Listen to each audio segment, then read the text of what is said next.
శంఖం పూరించనే రాముని తీరు శ్రీరాముని తీరు అచల్ సమరం చేద్దామంటూ సైన్యం కదిలొచ్చనే హనుమంతుల తీరు ఇది ఆంధ్రుల పోరు ఒక యుద్ధం పుట్టింది సీమాంధ్రుల కోసం ఈ రాక్షస పాలననే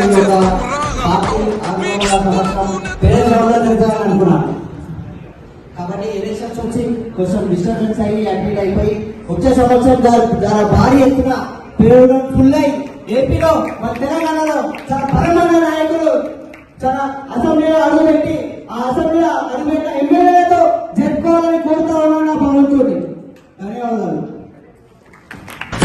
ఎవడొస్తడ రండి రైగమేం అస్సలు తగ్గం మీ రౌడి జానికి మో పౌరుషానికి మొదలైనద యుద్ధం గెలుపెవడద చూద్దాం ఓహో దుమ్ దుమ్ దుమ్ దుమ్ దుమ్ దుమ్ దుమ్ దుమ్ దుమ్ తాం దుల్కాడుతాం దుమ్ములేస్తుంటే పసుపు చెండెగరేస్తా ఎవరు దళిత ద్రోహని అంటే వేలెత్తి చూపుతున్నాడు నీ ప్యాలెసు వైపే ఆడబిడ్డల న్యాయాలను చూడలేకనే కొండ దిగర కనక దుర్గమ్మ ఉగ్ర రూపమే కులగచ్చి కొడుకులా మతమే విడిచేలా అమ్మోరే పలికేక పెట్ట వీర వనితలా